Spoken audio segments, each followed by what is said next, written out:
Hey, what's up? My name's Josh. You might also know me online as Neg2.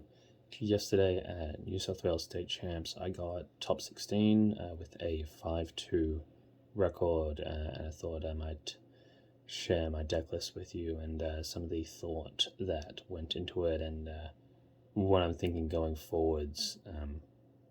I do feel like Super Heavy is pretty well positioned this format. Has some issues dealing with cash, but that's really so the main problem matchup. Lab can be a bit annoying, but it depends kind of on what hand traps you draw. Sometimes you will just die to Virus Turbo, but that's kind of just the format. That's how it is. And if we do see a ban list within the next couple weeks, this will probably be the best deck in the room. So let's get into it. It was a 40 card main. As for the Super Heavy package, 2 Big Ben, 3 Wakaushi, 2 Wagon. The reason behind 2 Wagon is it is just the worst starter in the deck. It loses to so many more things that every other starter does not. And so I decided to play the 3 Peacemaker, you'll see in a moment, and cut the Wagon to 2. And even during siding, you can even take one out and still be in a really good position in terms of number of starters versus the number of cards in hand. Do not regret this choice. The 3 Piercer, 2 Scales. Another thing you'll see is I'm not on Box Tunneler, so having 2 is important. It is also just a good card to draw. You want to see it to play around roll. It's great for follow-up. Just generically amazing card. 1 Guy Booster, 3 Bike, 1 Stealthy, and the 3 Peacemaker. Peacemaker represents any starter in the deck, and even if you do have to use it to get to a starter, you still have plenty of lines after that to do other shit with the deck. You don't stun yourself at all, and 3 Peacemakers is the go. 2 Wagon, 3 Peacemaker. Absolutely. Every list should be doing that. 2 Regulus. It's really good to start with as a way to put up insulation while you're trying to do your combo. Then you can search a second one later on as a follow-up card for next turn. It's great in the grind game. It is a big guy if you get drolled, so you can put up an interaction. Absolutely, I'm a firm believer in double Regulus. If not 3, it's kind of just a question of finding space.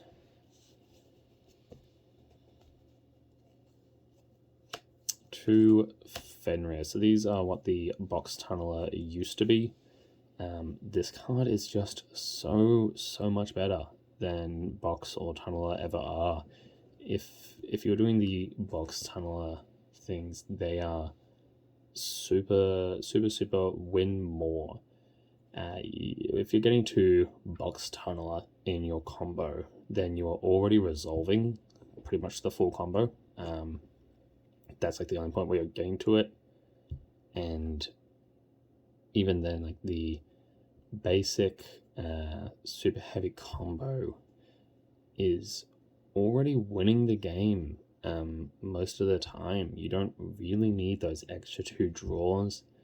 You don't really need to reset your engine like that. And then if you're ever going to draw into one, it sucks to draw. And I would prefer to draw into Fenrir, and I was happy every time I saw this card.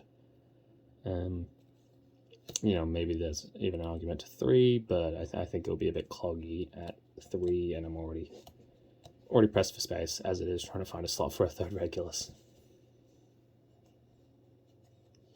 hand traps, 3 Nibiru. Great this format. Cash players just aren't respecting it at the moment. Pearly can often play into it. Super heavy, if they are not on the Stardust Dragon, then it's super punishing for them, and even if you do it early on before then, it can cut back on what they're trying to do. If you open it in conjunction with another hand trap, which I mean the deck, this list is on 12 hand traps, then you can wait until later, and then hand trap to force Baron, and then Nib clear their entire board, and they lose the game. Super heavy has a really hard time in the grind, even if you're on box tunneler. So yeah, Nib great card. 3 Ogre, good into Pearly, really good into super heavy, being able to like pop their scales or pop the Scarecrow.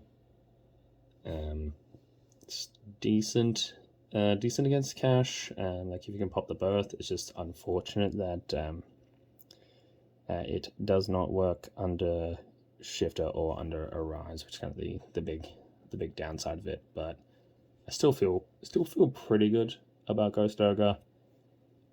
Maybe I'll mess around with like Veilers or Mourners going forwards, but as for now, it is pretty solid.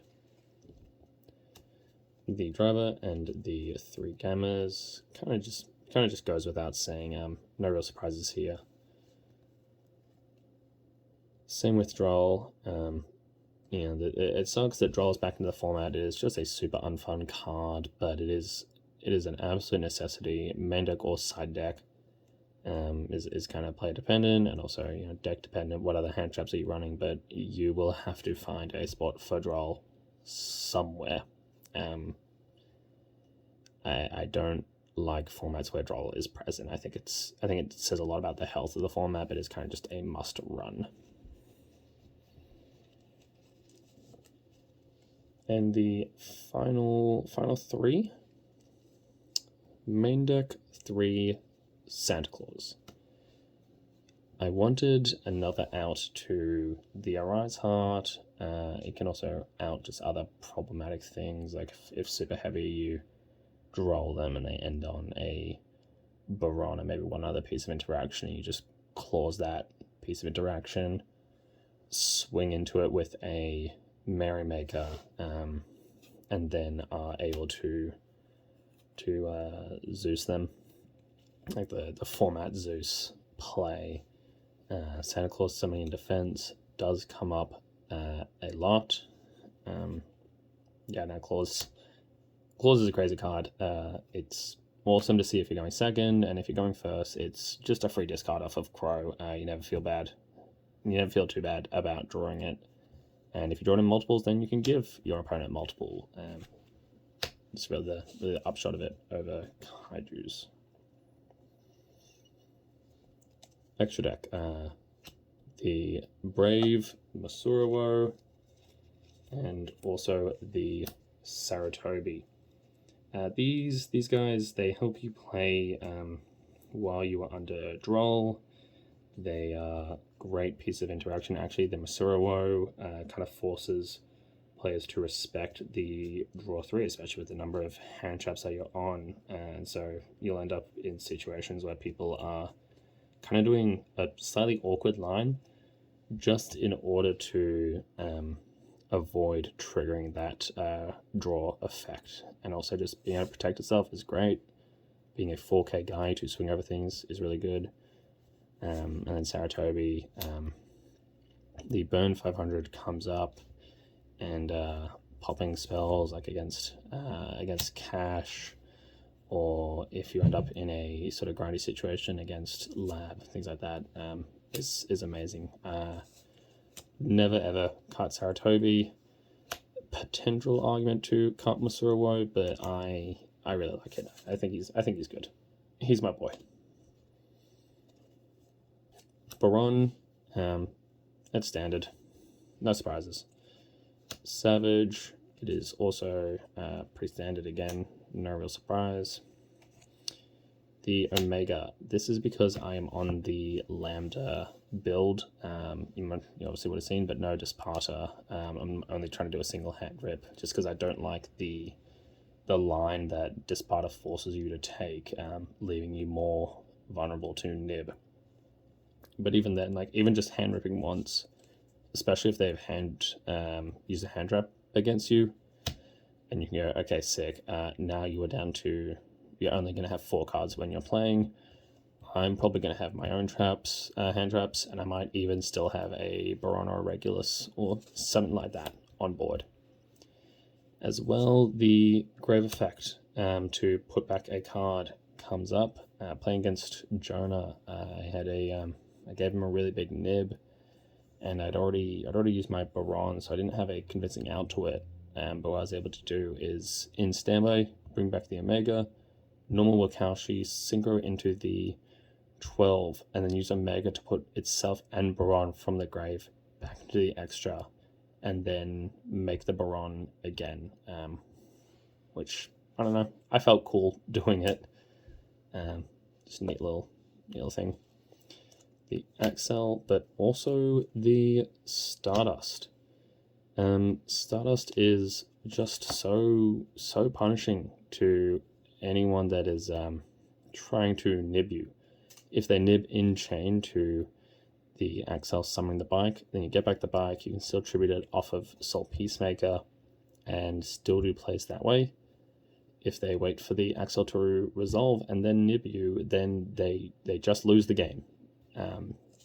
You summon the Stardust, synchro into Baron pop the nib, and then still play after that, because you still have your pendulum scales set up, and they've just taken a card out of their own hand for absolutely no reason. Caesar's Zeus, he's amazing.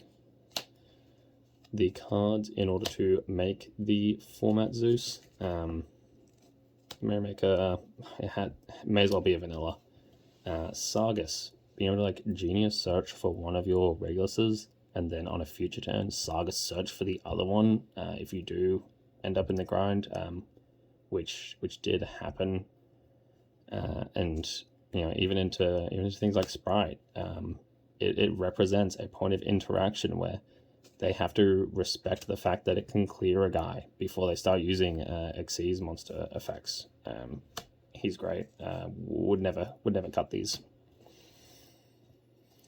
And the Baguska, it is an anti-droll card. No real surprise. One genius, being like go through your combo, search Regulus, Regulus get Piercer, pop Piercer, get Stealthy, summon Stealthy, turn this and the Stealthy into Lambda, just search an additional piece of interaction via end board. It has a negation effect, it just has not come up for me yet, but in theory. Lambda, part of your standard end board, searching a Gamma to put into your hand just plays around, so different pieces of interaction by having a guy that is sitting in your hand. It's a great feeling. I had a matchup where I drew Piercer, Stealthy, double Gamma, and so I was able to make this hard make this early on, and then my opponent had 2 hand traps, and I could gather them both. It was like Wakaushi, chain Ogre, chain my Gamma, chain their Gamma, chain my Gamma again, and at that point I just auto win. And then to Scarecrow, this is standard. Yeah, you wouldn't change it. The side deck was kind of odd just because I didn't play any lab or any branded all day, so some of the side deck choices didn't really matter. But no, I'm gonna kind of tinker around with it a bit, and do some more testing, because I don't really think it's like super representative of some of the choices that I made. But anyway, here they are: 3 Fleurs and 1 Orchid. I prefer this to Thief, to Eccentric, to Garuda, to Hound. It just does a better job of outing those cards, especially as well just being a large guy. a 2900 to like kill things with. You can also out like a Rise Heart, stuff like that. It's pretty sick. One Gamisiel. Sorry, I'm already playing the 3 Claws main, and then having another kaiju that I can put in is great, but probably either in future go to more kaijus, and as well use the Jizukuru as well as a searchable. If I'm only on one kaiju, then there's not much reason not to play the Jizukuru, so it's honestly kind of just an error on my part. One Pank, it's functionally another kaiju, but you can pen to summon it going first, so I could like side it in. 3 Ash, just because I didn't play branded, it didn't come up a lot, but it was just like an easy side in, overtaking the claws out, so it's decent. The card to respect Lab. If you're going first, you put in 1 as a Lambda search. If you're going second, you put in all 3, because they tend to fire their stuff in the draw phase, and then this is super punishing. I love Epsilon. Came up in testing. Obviously, I didn't play Lab yesterday, so I didn't really get to utilize it, but I think it's sick. Then 3 Crow. I will die on the hill that these are better than Bestials.